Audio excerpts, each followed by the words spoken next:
Olá! A liberdade de imprensa ou liberdade de informação integra o gênero da liberdade de expressão, tema sobre o qual eu já falei, mas dela difere em virtude de sua especificidade. Com efeito, enquanto a liberdade de expressão tem como objeto a manifestação de todo e qualquer tipo de pensamento, como crenças, opiniões e juízos de valor,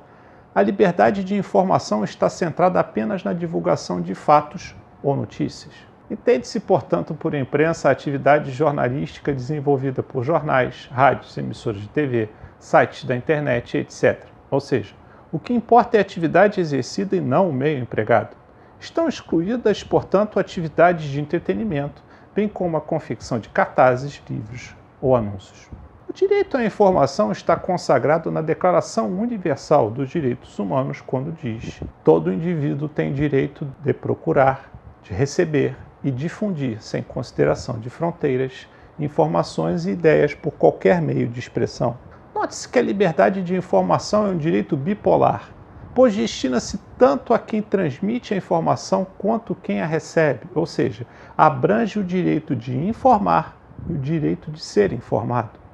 Com relação ao direito de informar, é bem de ver que ele está assegurado tanto no artigo 220 da nossa Constituição, que diz que a manifestação do pensamento, a criação, a expressão e a informação sob qualquer forma, processo ou veículo não sofrerão qualquer restrição, observado o disposto nessa Constituição,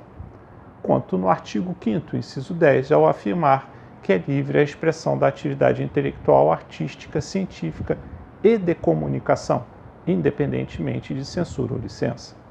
Por sua vez, o direito de ser informado está garantido no artigo 5º, inciso 14, ao prever que é assegurado a todos o acesso à informação e resguardado o sigilo da fonte, quando necessário ao exercício profissional. O direito fundamental de informar representa a prerrogativa de divulgar notícias e fatos sociais relevantes, caracterizando-se como uma liberdade negativa, ou seja, uma obrigação de não fazer, dirigida principalmente contra o poder público, que não deverá se intrometer nessa seara.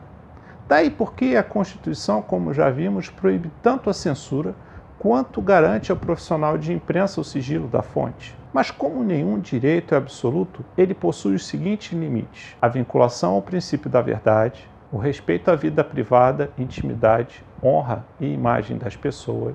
a preservação da criança e do adolescente, a vedação do emprego de meios ilícitos na obtenção da informação e a concessão do direito de resposta. Vejamos então cada um deles.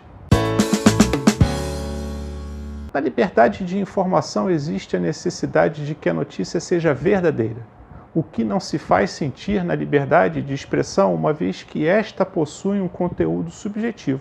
e abstrato. Por outro lado, essa exigência da transmissão da informação verdadeira se justifica porque, como já vimos, este é um direito ambivalente, pois protege tanto a liberdade de informar quanto a de ser informado, sendo o destinatário da informação a principal preocupação do direito. Neste sentido, integra o regime da verdade o princípio da imparcialidade, em que se deve ser objetivo na informação, sem distorcer, fabricar ou alterar fatos ou qualquer outro elemento da notícia. Mas a veracidade informativa não se confunde com a verdade absoluta, pois, se assim o fosse, limitar-se-ia sobremaneira o trabalho da imprensa, diante do medo que haveria de se cometer erros e sofrer processos judiciais por conta disso. Por isso, o que se reconhece é a verdade subjetiva, ou seja, a verdade enquanto conduta diligente do jornalista, que deve adotar todas as cautelas necessárias para confirmar sua veracidade, adotando, para tanto, diligências que visem comprová-la. Como salientou a Suprema Corte Americana no paradigmático caso New York Times Company versus Sullivan, os órgãos de imprensa não poderiam ser criminalmente processados, exceto no caso de malícia real e comprovada ou negligente desconsideração da falsidade da notícia. Assim, o erro de informação que não seja por negligência do jornalista ou dolosa falsidade não rende ensejo à responsabilização, se demonstrado que ele fez uso de todos os meios que estavam ao seu alcance para difundir uma informação correta.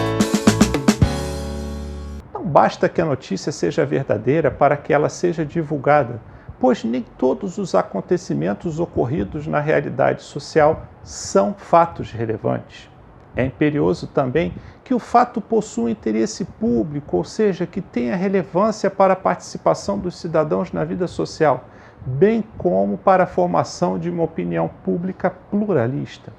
Assim, se o fato tiver interesse meramente privado, não há direito a informá-lo à população.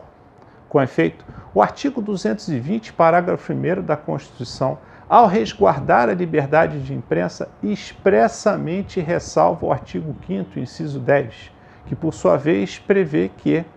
são invioláveis a intimidade, a vida privada, a honra e a imagem das pessoas, assegurado o direito à indenização pelo dano moral ou material decorrente de sua violação. Portanto, intimidade, vida privada, honra e imagem das pessoas constituem barreiras intransponíveis à liberdade de imprensa. Quanto aos dois primeiros, deve-se compreender por intimidade o direito que o cidadão tem de subtrair informações ao conhecimento de todos, e por vida privada, aqueles dados que ele compartilha com um grupo restrito de pessoas. Ou seja, a esfera íntima diz respeito à vida interior do indivíduo, enquanto que a esfera privada se projeta no exterior, mas de forma limitada, dela fazendo parte as questões que dizem respeito à vida doméstica, aos familiares e aos amigos. Tanto a vida privada quanto a intimidade formam o conteúdo do direito à privacidade, que engloba fatos ocorridos geralmente no âmbito do domicílio da pessoa ou em locais reservados, ou ainda nitidamente voltados a evitar uma ampla publicidade. Integram, portanto, o direito à privacidade, a vida familiar, a crença religiosa, o endereço residencial, a situação patrimonial, o salário percebido, as relações afetivas, a identidade sexual, problemas de saúde, dentre outros. É fato que a privacidade de indivíduos de vida pública, como políticos, atletas e artistas, sujeita-se a parâmetros de aferição menos rígido, mas isto não quer dizer que eles não tenham direito à privacidade. Veja-se, por exemplo, um caso muito especial que envolveu a princesa Caroline de Mônaco, julgado pela Corte Europeia dos Direitos Humanos, quando se lhe reconheceu o direito à indenização, já que não havia interesse público em fotografias suas tiradas em momentos privados e sem o seu consentimento, ainda que tenham sido obtidas em locais frequentados e abertos ao público. Não está, portanto, protegida pela liberdade de imprensa a atuação dos chamados paparazzi, que, objetivando exclusivamente o proveito econômico, perseguem e atormentam, em momentos de lazer e privacidade, artistas e famosos. Deve-se ter em mente que o que deve preponderar é o interesse público pela notícia e não o interesse do público, que muitas vezes configura-se como mera curiosidade ou indiscrição. Caso contrário, haverá violação ao direito de imagem, um dos 4 atributos da pessoa invioláveis pela liberdade de imprensa, pois utiliza-se a imagem de forma sensacionalista com fins meramente comerciais para alavancar a venda de periódicos e despido de qualquer caráter informativo, o que rende ensejo à indenização na fórmula da súmula 403 do STJ. Quanto à honra, procura-se proteger a reputação do indivíduo diante do meio social no qual está inserido. Portanto, mesmo fatos verdadeiros, mas que sejam detratores da honra individual, como o consumo de álcool, o uso de drogas ou a participação em prostituição, não devem ser noticiados, já que é o direito do indivíduo àquilo que se chama de segredo da desonra. A exceção é se o fato divulgado já ingressou no domínio público ou se está-se diante de fatos criminosos ou de procedimentos criminais, já que se trata de assunto de interesse da sociedade. Uma questão comumente debatida nos tribunais refere-se ao direito de crítica da imprensa, manifestado seja através de opiniões, charges, programas humorísticos, etc.,